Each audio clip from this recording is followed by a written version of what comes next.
Hello everyone.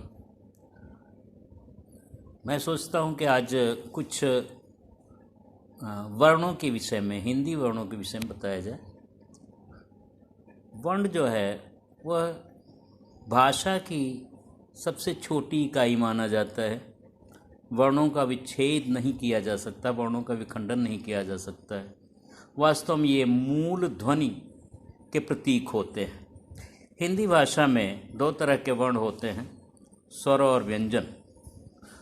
स्वर वर्ण उन्हें कहते हैं जिनका उच्चारण अपने आप से होता है, और व्यंजन वर्ण उन वर्णों को कहते हैं जिनका उच्चारण बिना स्वर की सहायता से नहीं होता है। अब तक बहुत सारी किताबों में बहुत गलत जानकारियाँ दी गई हैं। वास्तव में हिंदी में 11 स्वर और 33 व्यंजन वर्ण होते हैं। जो 11 स्वर हैं वे अ, आ, ई, उ, ए, री, ओ, औ, इतना ही होता है। और जो व्यंजन हैं वे क से लेकर के ह तक होते हैं, जिनकी संख्या 33 मानी जाती है। जो व्यंजन हैं वो 3 श्रेणियों में विभक्त हैं। क से लेकर म तक के व्यंजन को हम स्पर्श व्यंजन कहते हैं। इनकी संख्या 25 होती है। ये स्पर्श इसलिए कहलाते हैं क्योंकि फेफड़े से निकली हुई वायु मुख के किसी न किसी अवयव को स्पर्श करते हुए निकलती है।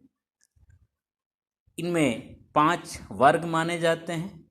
जो प्रथम जो व्यंजन वर्ण है उसके आधार पर, जैसे का वर्ग, चा वर्ग, टा वर्ग, ता वर्ग और पा वर्ग। यह र ल व जो आगे के 4 व्यंजन हैं उनको अंतस्थ कहा जाता है। अंतस्थ इसलिए कहा जाता है कि ये स्वर और व्यंजन दोनों के मध्य इनका उच्चारण होता है। उच्चारण के आधार पर इन्हें स्वर और व्यंजन के मध्य माना जाता है, इसलिए अंतस्थ कहा जाता है। और बाकी के जो 4 व्यंजन हैं 3 तरह के, स, श, श और श। श, श और स यानी तालव्य श, मूर्धन्य श और दंत श, और इसके अलावा ह। इन चारों ध्वनियों को या इन चारों व्यंजनों को हम ऊष्म व्यंजन कहते हैं। ऊष्म इसलिए कहते हैं क्योंकि इनके उच्चारण के समय हमारे मुख से वायु की मात्रा अधिक निकलती है, और वो वायु जो है वह ऊष्म यानी गर्म होती है, ऊष्मा लिए हुए होती है, फेफड़े की ऊष्मा लिए हुए होती है। अब स्वरों में देखो, अंग और अह ये भी रखे जाते हैं, लेकिन वो न स्वर हैं न व्यंजन, इसलिए उन्हें एक अलग से नाम दिया जाता है, अयोग वाह। अंग जो है वह अनुस्वार है और अह जो है वह विसर्ग है, और इनका प्रयोग संस्कृत भाषा में ही किया जाता है मुख्य रूप से।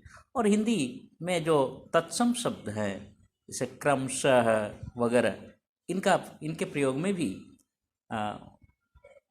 विसर्ग का प्रयोग किया जाता है।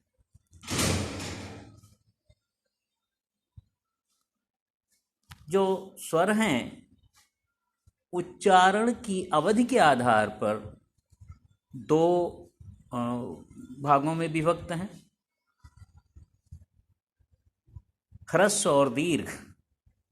आ, ई, उ, री ये 4 स्वर जो है वे ह्रस्व माने जाते हैं, और इसके अलावा जो 7 स्वर हैं आ, ई, ए, ऐ, ओ, औ, इनको दीर्घ स्वर कहा जाता है, क्योंकि ये अब उच्चारण में ह्रस्व स्वरों की दुगनी अवधि लेते हैं, दुगना समय लेते हैं। री जो है, री का वास्तविक उच्चारण हिंदी में नहीं प्रचलित होता, वह र पर छोटी की मात्रा के रूप में ही प्रयोग में आता है। वो संस्कृत भाषा के शब्द है। संस्कृत में तो री भी ह्रस्व और दीर्घ होती है, इसके अलावा री भी स्वर होता है, लेकिन हिंदी में ऐसा नहीं है। हिंदी में सिर्फ ह्रस्व री का प्रयोग किया जाता है और जो र पर छोटी की मात्रा के रूप में उच्चरित होता है। जो संस्कृत के या तत्सम जो शब्द हैं ऋतु, ऋण, इन सब में रे का प्रयोग किया जाता है।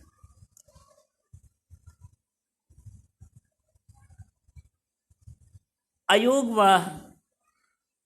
वास्तव में ये स्वर और व्यंजन से परे हैं, न स्वर में आते हैं न व्यंजन में आते हैं, इसलिए इनका नाम अयोग वाह है, यानी किसी से भी इनका योग नहीं है। लेकिन वाह शब्द क्योंकि ध्वनि का ये वहन करते हैं, इसलिए वाह यानी अयोग और वाह ये दो शब्दों के मेल से इनका नामकरण हुआ है अयोग वाह।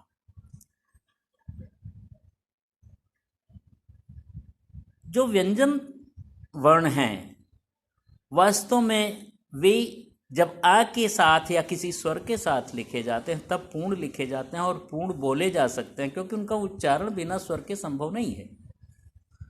इसलिए जब भी उन्हें मूल रूप में लिखना होता है तो नीचे हल लगा करके यानी हलंत की तरह लिखा जाता है।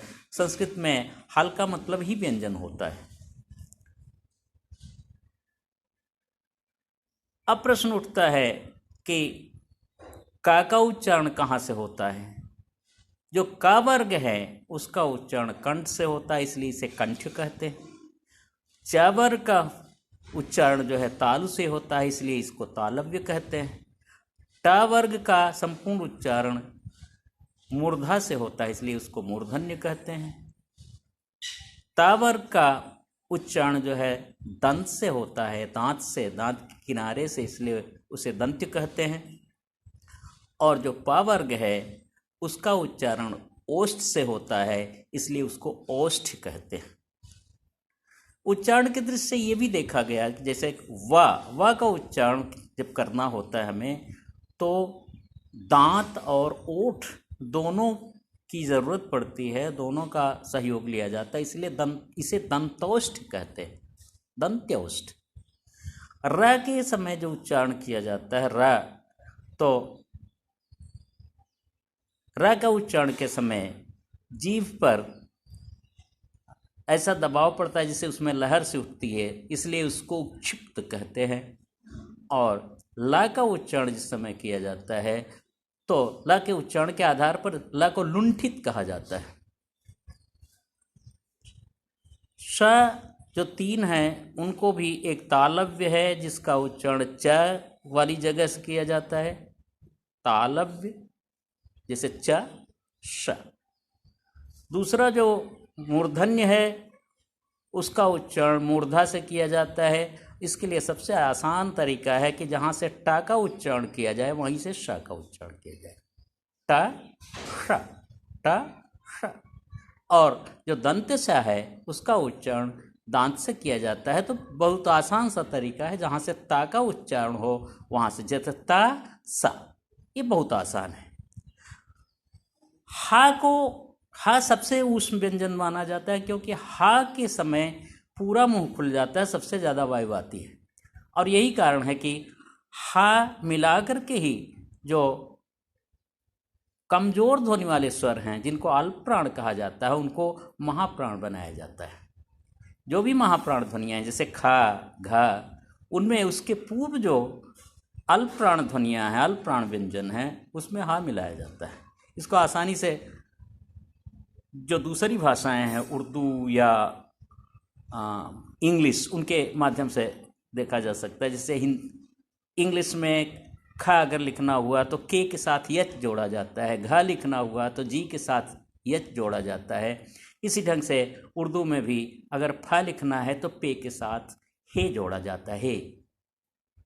तो इस ढंग से बहुत आसानी से इसका प्रयोग किया जा सकता है, इसे जाना जा सकता है। और आज के लिए अभी इतना ही, फिर किसी दिन और कल कोई दूसरा